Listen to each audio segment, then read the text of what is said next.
foi qu'il faut. Je vous assure, il faut beaucoup de courage pour prier pour un malade.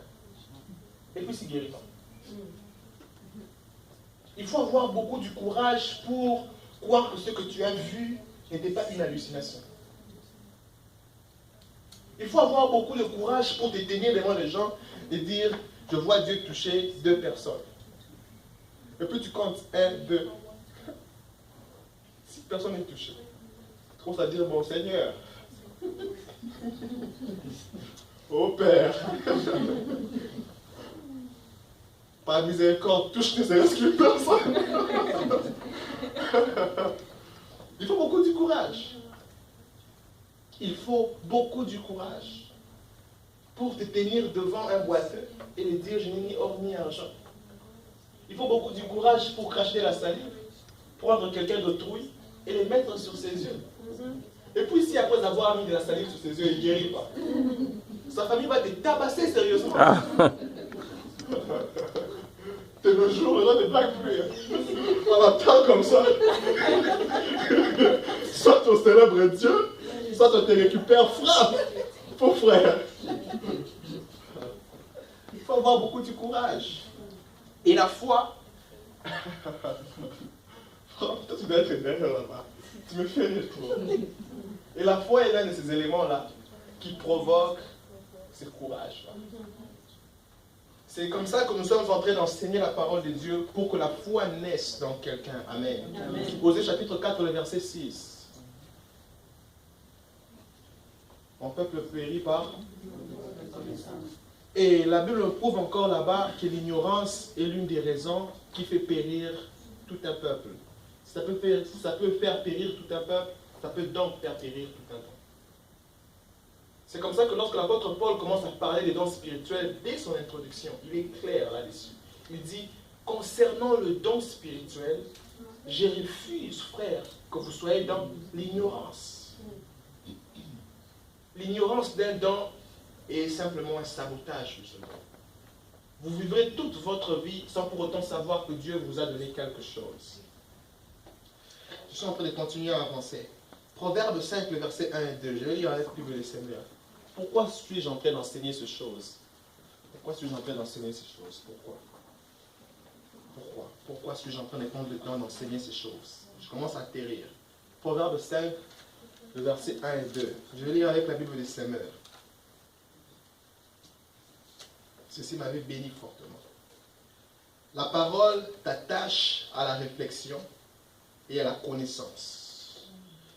Il dit dans ce texte, il dit, mon fils, sois attentif à la sagesse que je t'inculque. La Bible des Semeurs, hein?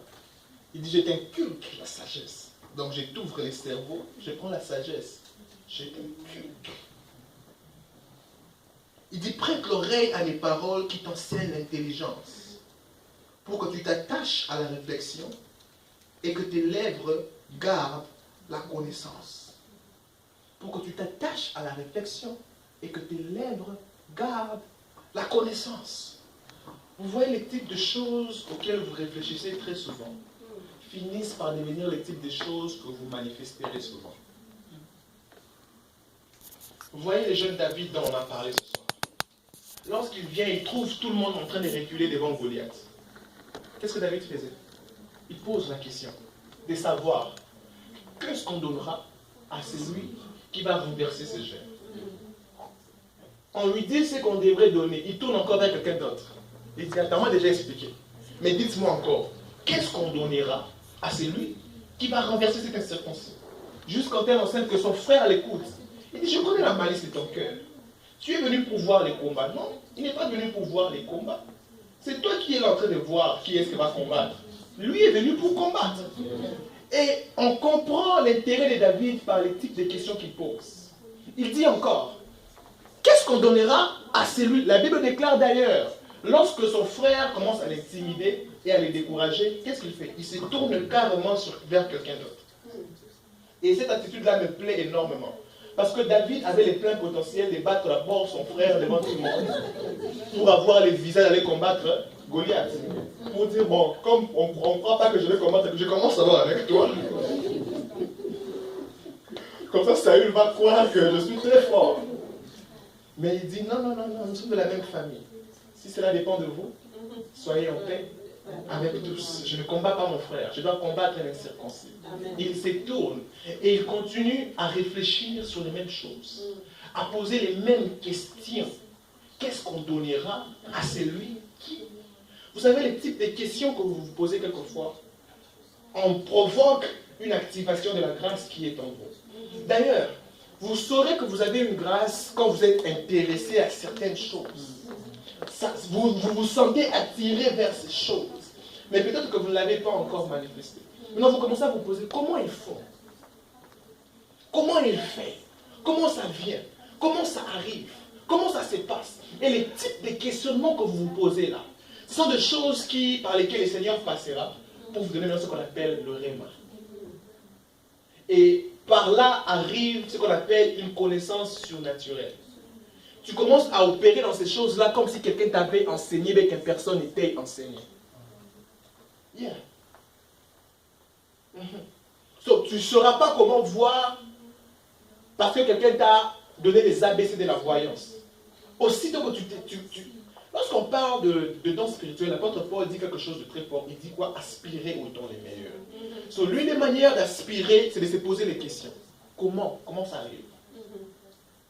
Seigneur, comment je peux faire pour être une bénédiction? Ok. Tu m'as donné le don de quoi? Des guérisons. On guérit comment? Et ça te pousse à commencer à aller voir les services du Christ. Qu'est-ce que Jésus faisait avant de guérir? Jésus ne faisait toujours pas les mêmes choses avant de guérir. Il ne priait pas de la même manière pour tout le monde avant de guérir. So, tu commences à étudier les approches de Jésus. Il y a des personnes comme ça qui, eux, toutes les fois qu'ils doivent prier pour quelqu'un, ils doivent toujours imposer la main sur la tête. Tu sais? Parce que selon elle, la tête, c'est la seule porte d'entrée de la personne. Alors que la tête n'est pas la seule porte d'entrée vers l'esprit de quelqu'un. Non, ça, je ne vais pas dire ça ici. Je vais dire ça à l'étude publique. Je mercredi pour que vous veniez encore. Il existe plusieurs portes vers l'esprit de quelqu'un. Même sans quelquefois toucher, il existe des portes.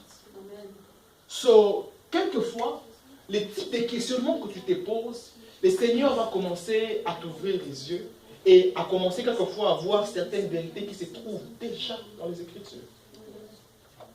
Et ça devient comme des piliers fondamentaux sur comment opérer dans ces choses. Yeah. Et vous verrez par exemple, il y a un prophète qu'on appelle, je crois, Gamaliel, qui avant de prophétiser, prend une ceinture. Et dès qu'il touche la ceinture, il commence à se dire, la personne à qui appartient cette ceinture sera liée, sera ligotée, on lui traînera par-ci et par-là. C'était la ceinture de Paul. Il a touché, et au moment où il a touché, cette connexion-là lui a provoqué. Et ces personnes comme ça qui sont activées spirituellement quand ils touchent. C'est comme ça que vous verrez quelquefois, les prophètes disent, salut moi, bonjour. Il n'a pas trop envie d'être salué, là c'est pas envie de toucher. Parce que quand il touche, cette connaissance-là qu'il a, lui dit, si je n'ai rien de cette personne, je peux toucher. Et quand il touche, ça crée la connexion. Et vous verrez ces choses même dans les Écritures. Il existe plein de vérités comme ça qui montrent comment le don se manifeste. Mais sauf que quelquefois le peuple de Dieu périt par manque de connaissances. Et on est comme ça pressé à aller imposer des mains sur tout le monde. J'aime un ami me raconter l'histoire. Il me dit, pasteur, je suis allé faire la délivrance quelque part. J'étais seul et je me retrouve avec 2 filles. Je fais la délivrance, les 2 filles tombent. Je regarde à gauche, à droite, je dis, je ne suis pas assez couvert pour faire ce travail seul. Je fouille, je les ai laissés posséder.